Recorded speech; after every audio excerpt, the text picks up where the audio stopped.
Hello, everyone. Welcome to our first podcast of 2024. We've decided to shake up the format a little bit this year. We're looking for more interesting, engaging conversations rather than the kind of Q&A only approach that we've taken last year. And we're also mixing up the kind of people that we have on the podcasts to keep the engagement levels high. So I'm really pleased to welcome Ian Worthington from GymWolf here with us today. And I'll let Ian introduce himself to you. Thanks, Steve. It's great to be on. I'm Ian Worthington. I'm the owner and chief coach at GymWolfPT, which is an online personal training company with a difference. I believe there's a lot of online personal trainers out there, and we're different in that we see every client as unique. So everything is tailored around them, what's feasible for them, their schedule, what their experience is. And we don't just give them a program and say, there you go, get on with it. We have them review it. We get it right because we know that the right program is the one that's effective, but also that they can continue with and do. So, yeah, that's our unique selling point at GymWolfPT. And I'm glad to be on here. Very good. Well, Ian, I was provoked into inviting you onto the podcast, for a couple of reasons. One is I met you at the back end of last year, and I was really interested in how you'd managed to grow and expand your business and the approach you were taking. And the second one was really, I was reading something on LinkedIn from an individual, a salesperson, who was talking about how they turned their year around and in some ways their life around by getting really healthy, and that focus on their own physical and mental health had led to a direct improvement in their sales results, and they'd made that connection. So I thought it would be really useful just to, get someone like you, who's an expert in that space, to share some of your story and some of your background, to inspire some more of our listeners and our viewers. Yeah, absolutely. I'm a strong believer that performing well in one area of your life, you've got to perform well in other areas. So if you're feeling tired, lacking energy, it's not going to be conducive to having a successful career or family life and everything. So I all think it knits together. And my background is quite different to a lot of personal trainers. You'll see I'm not a young lad. I'm 47 now. And although I've been into fitness personally myself for 30 odd years, since being at school I was training, it's only actually been my business for the last 7 years, 6.5 years. And my background before that is in corporate, where I worked for a company for 23 years, production manager, quality assurance manager, had a lot of staff under me. But actually managing my time, initially I used to train at nights, but then when I got into my career and was moving up the ladder in the corporate world, I realized working out in the morning, I know that's not practical for everyone, but for me, it just started me the right way. A lot of people see exercise and working out as something that takes energy from them. I believe it's like a dynamo. And if I don't work out in the morning, I'm sluggish throughout the day. If I work out first thing, feed my body with the right nutrition, lots of water, it sets me up for a productive day. That's my background. Like I say, I've not always been the GymWolfPT. I've been a manager, and I think that gives me a bit of, I won't say an advantage. A lot of people think fitness is a young man's or young woman's game, but from my point of view, I see it as, I know what working in an industry or a corporate world is like. I know fitness can't always be the top priority every single day for people. So it's about finding solutions and options that work for the individual. And we are all different. Some people can't work out in the morning. Some people can't work out at night. Some people are tied in what they can eat and everything. So it's about finding solutions for people. And that's what we do at GymWolfPT. Well, look, there's loads of really interesting things to pick up from what you said there. I really like this idea of exercise being a dynamo. I'd never really considered it like that, but it talks to me around my preference, which is when I get up and do the exercise first thing, I do feel energized for the day. Even though that might mean getting up an hour earlier than I would, Yeah, because I've got other commitments. And if I leave it towards the end of the day, there's always a chance that I'll let it slip because I feel demotivated and tired. Or, the family reality of spending time with the family and getting ready for dinner starts to then get in the way of taking 45 minutes or an hour for yourself. absolutely. And this is something I see a lot because people usually at the start of the day have good intentions, but by 5 o'clock, 6 o'clock, them good intentions can sometimes be replaced by stress. They've had a bad day, they've been stuck in traffic, and they're just sort of ready-made excuses not to go and work out. But first thing in the morning, yes, you could have a bad sleep, but it's there. It's giving you a win in the morning. And a lot of PTs and fitness people go on about exercise in the morning with regards to the metabolism and everything, which does play a part, but that's only a real small part. For me, is that getting a win first thing and let things snowball from there. And me myself, a lot of people like, oh, you're all right. You love getting. You're a morning person. I absolutely was not a morning person. Yeah. 20 odd years ago, I literally staying in bed until the last minute. I was always on the last minute to work, and as a manager, that's not good. And Yeah. I worked in like a bit of a country village, so I was always stuck behind a tractor or something, and like stress is building up. And one day, like I said, 20 odd years ago, I just said, I'm gonna do mornings. And the first month was hard, Yeah. really hard. I had to put things in place. I had my shirt and tie and suit, and I put it in my car ready, even in the winter. So I'd have to go and get it if I didn't train. I had my breakfast ready. I had my gym gear at the end of the bed. I put I'll show my age, my alarm clock rather than my phone to the other side of the bedroom. So I had to get up and turn it off rather than press the snooze button. So I did everything. But after a month or 6 weeks, it just started to click. However, saying that, still, some people think I jump out of the bed in the morning full of energy at because I often train at 5:30 in the morning.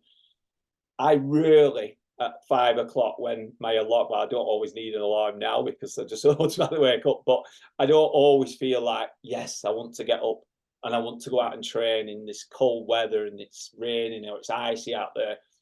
But a technique I've used for pretty much the last 20 years is I take my mind forward 2 hours and I ask one question. I ask, how will I feel if I do work out or don't? And 99.9% of the time, the answer is you'll feel better for having got up and done it. And that's, like I say, that's served me well for 20 years, to the extreme that in that 20 years, there's never ever been more than a 2 week period where I've not worked out.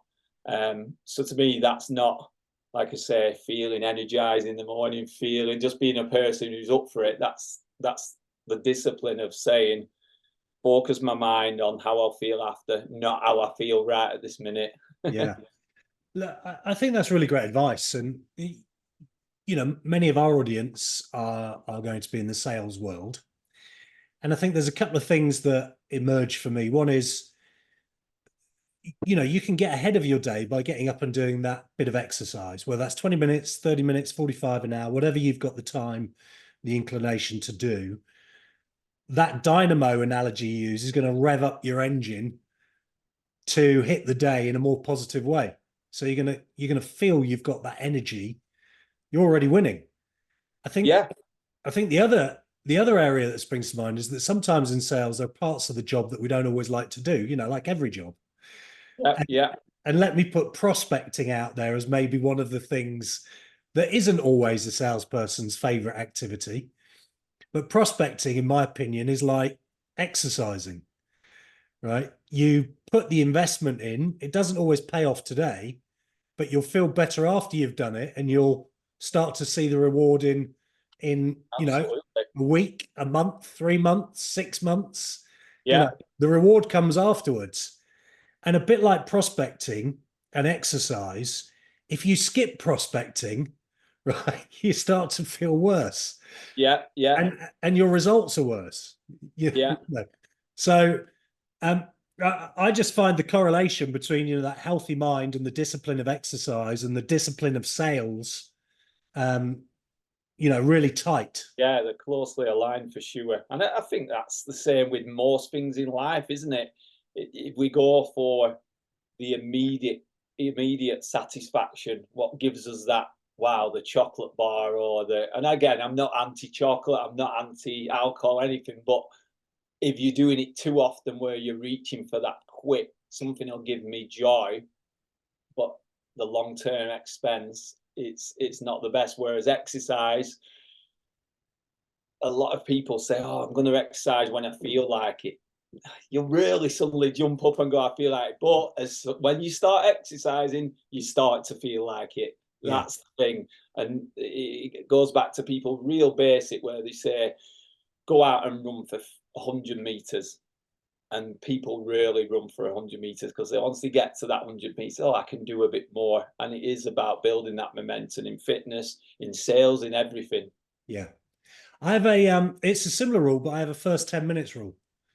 Yeah. I've used it on myself. I've used it when I've encouraged others to come with me for a run or something, which is, look, it never feels great at the point you put on your trainers, look through the window and it's rainy or whatever it is.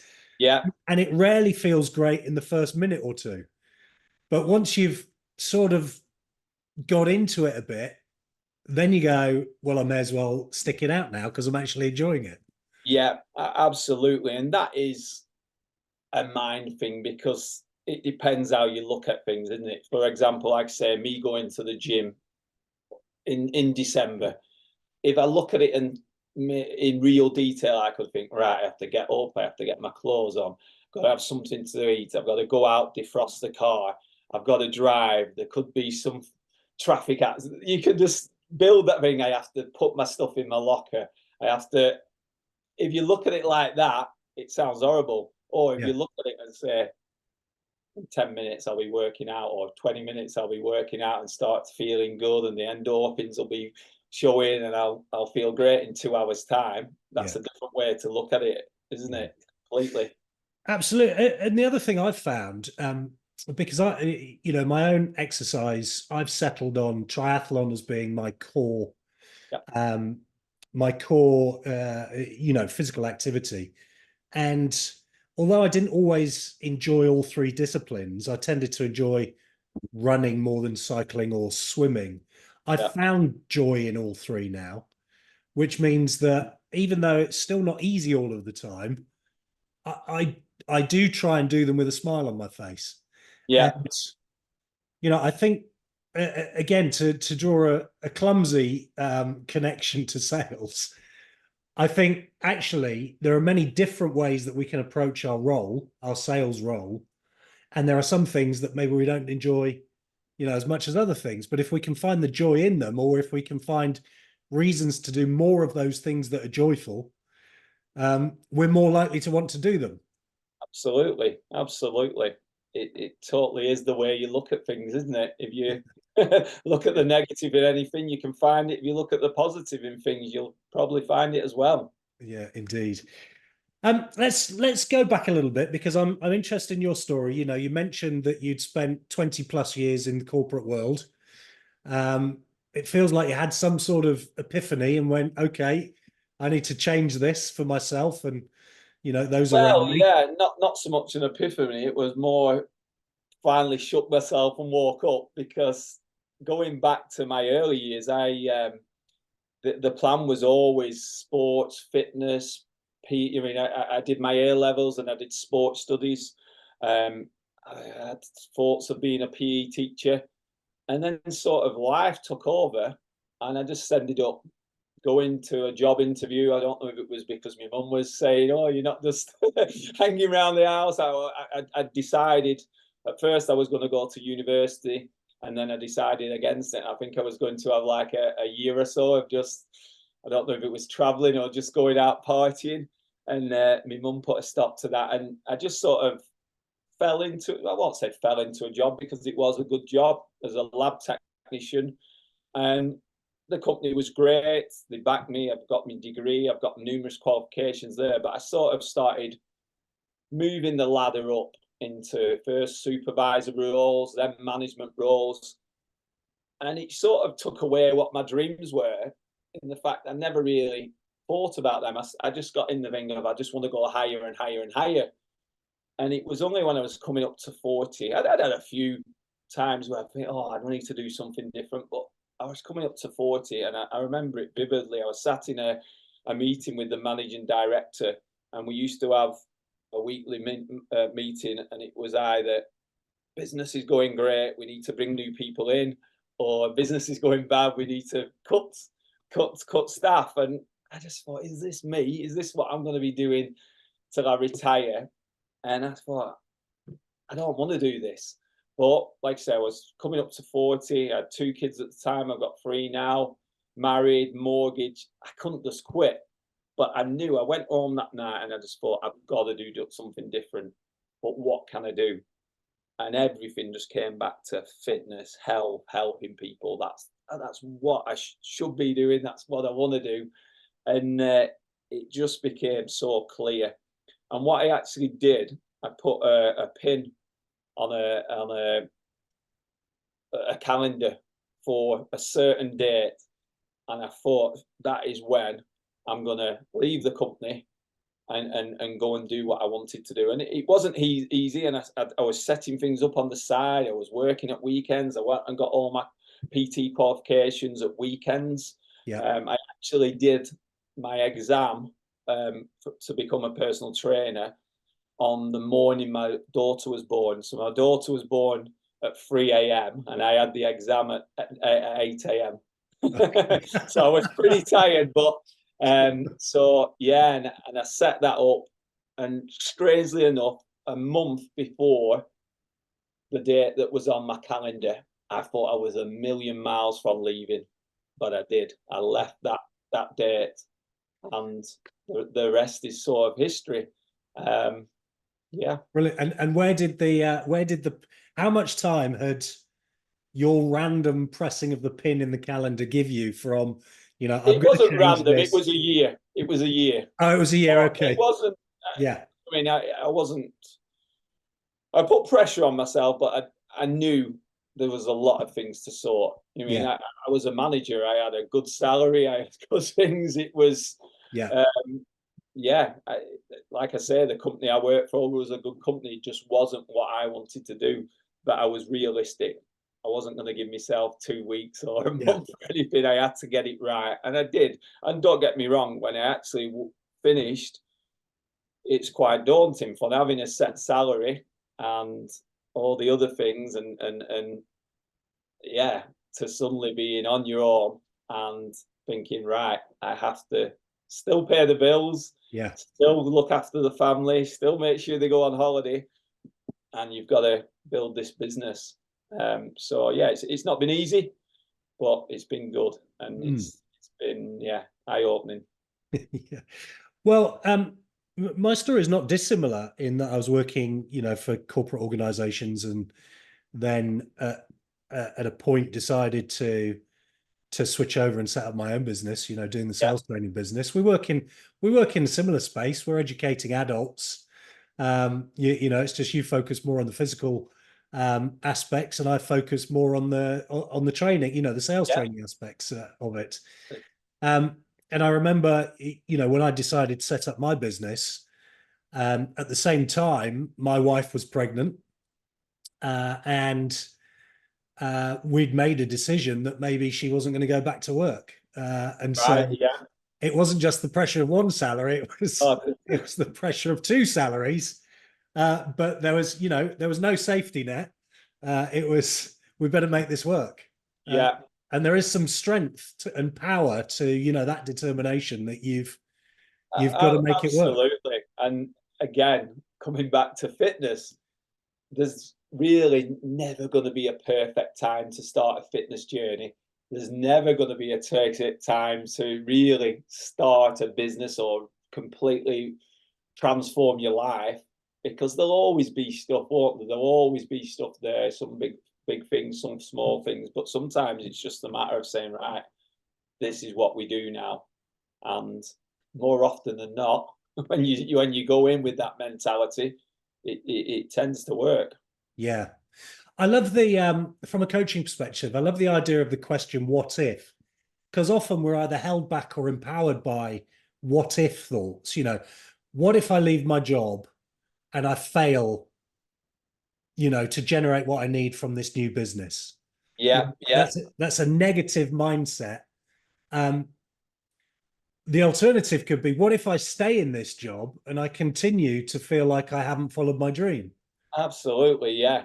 And a lot of people as well, again, not trying to harm, but are ready to reinforce that negative. I remember when I told some close friends who were the company managers and directors, they were like, Ian, you're 40, it's a young person's game, this and this Yeah. and this. And everyone's got an opinion on it. But if you know it's right for you and it's what you've got to do, I think you've just got to do it. Because if you listen to people, you'll really do anything. That There's is true. always something that's someone has a negative, or they've tried something themselves, but that person's individual, they're not you. So Yeah. if you're passionate or clear on it, you've got to go for it. Yeah. The worst that can happen is you've then got to make a different choice, as part of that journey. Absolutely. But at least Yeah. you've had a go, as Yeah. opposed to the regret of what if, Yeah. what if I'd had a go and made this a success? So in terms of Gym Wolf, in those early days, what have you done to grow and expand the business? So my background, as well as being corporate, I have done a few projects with my brother before, relating to fitness. So back in nearly about 18 years ago now, we started a fitness challenge site called Conqueror, and that Okay. was, well, we didn't call it back then because it was before Facebook. We always saw it as like the Facebook fitness, where people could do challenges or create their own.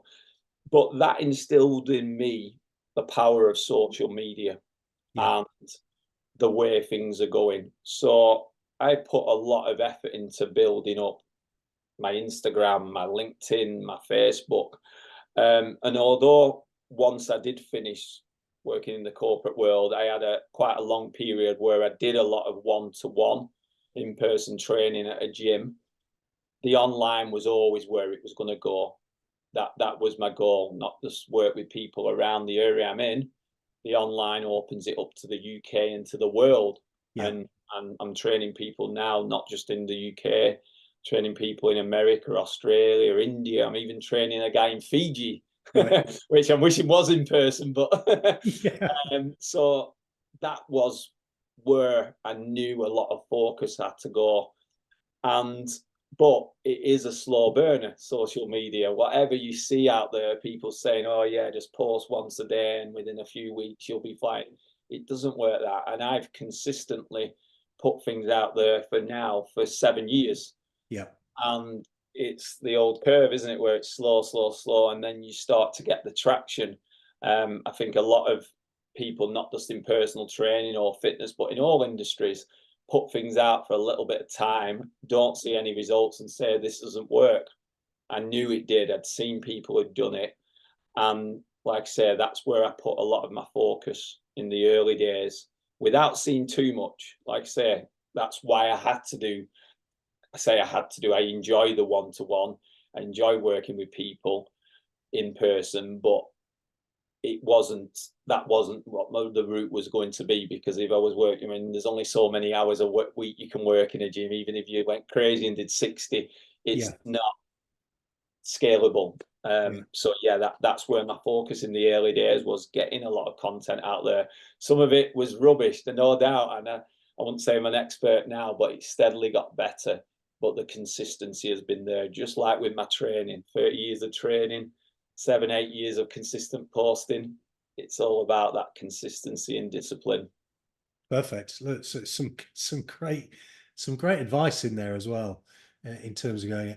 I think many of us are guilty of trying something and then feeling like we're not getting a instant result, and because of that lack of an instant result, go, okay, well maybe that's not working, and yeah, I think sticking with your instincts is really strong.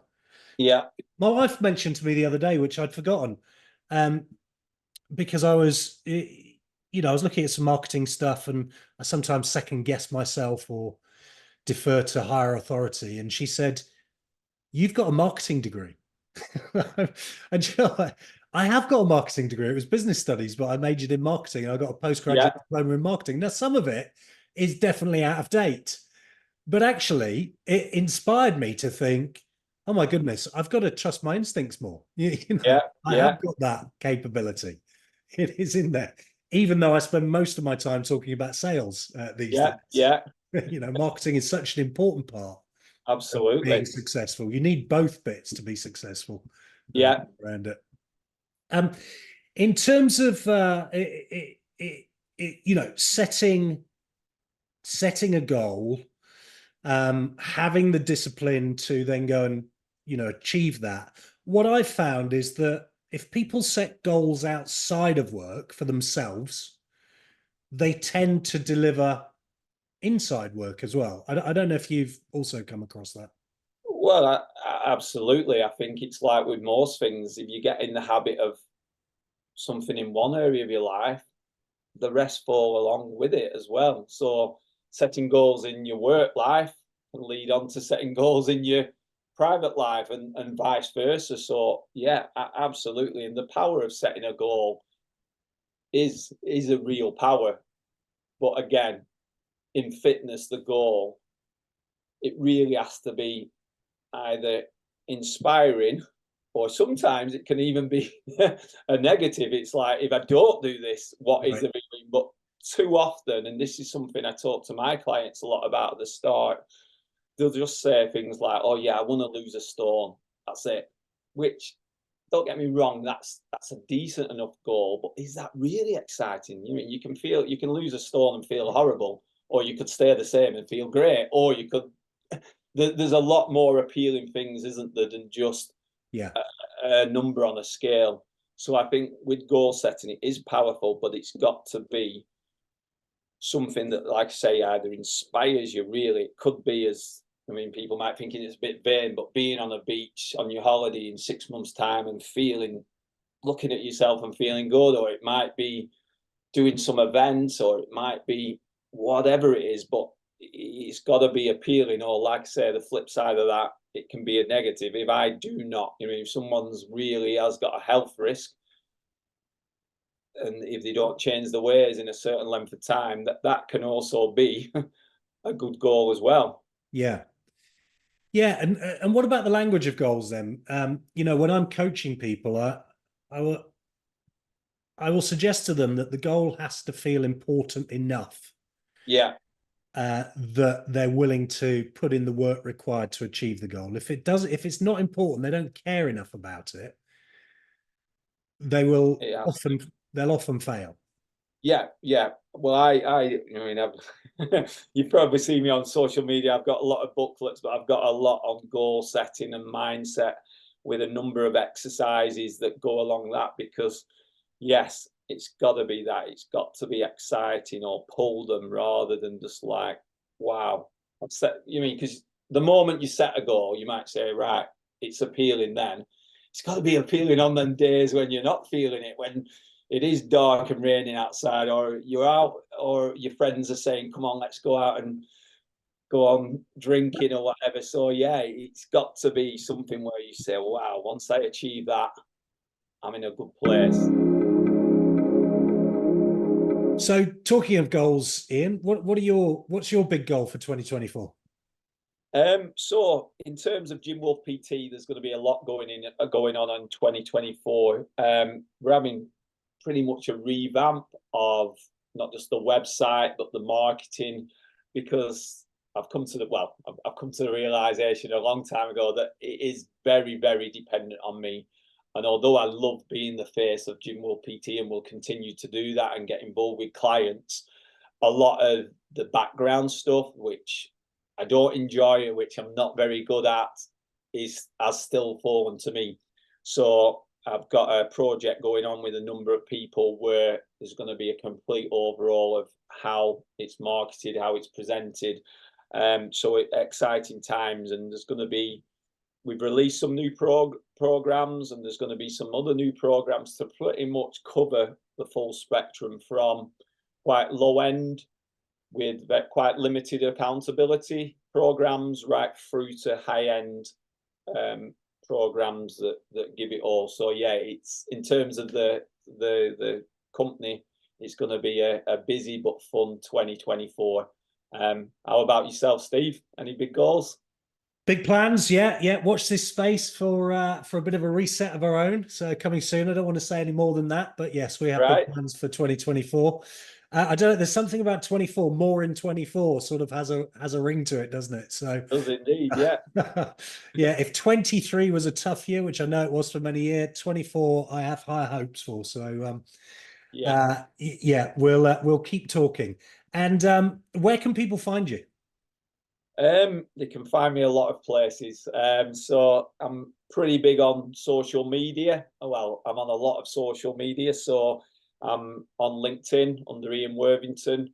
I'm across Instagram, Facebook as GymWolfPT. I'm even on things like X and Pinterest and TikTok, although I'm not doing any dancing at the moment. So I'm active on social media. So everyone's free to message me at any time on there.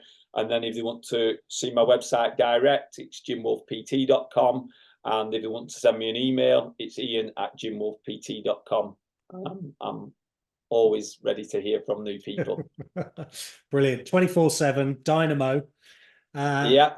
And what I know you've been kind enough to do is make an offer via our post, when we post about the podcast, when we post about our connection, so that if people click on the link that they'll see connected to this, they'll be able to get a discounted rate to have a go with you at GymWolf. So yeah, absolutely. It's for my 12-week online program, which is completely tailored to the individual, and that is my most popular program so far. And I've trained over 2,000 people across the UK and world with it. So anyone who wants to give it a go, they just want to put the Salestrong 24 discount code in, and they'll get a good discount. So yeah. Brilliant. Well, thank you for that. And thank you so much for spending time with us.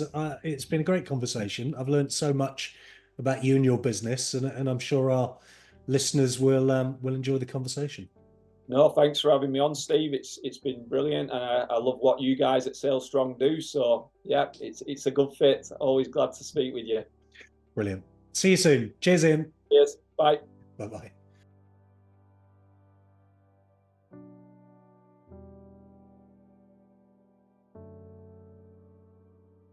Hello. If today's conversation has resonated with you in any way and it's provoked some thought or comments, then please do comment. We'd love you to subscribe as well to our YouTube channel so that you can get updates when we have more of these conversations with other sales leaders. And of course, if you would like to contact me directly, you can do at steve.bussey@salestrong.co.uk. Thank you. Look forward to hearing from you. Bye-bye.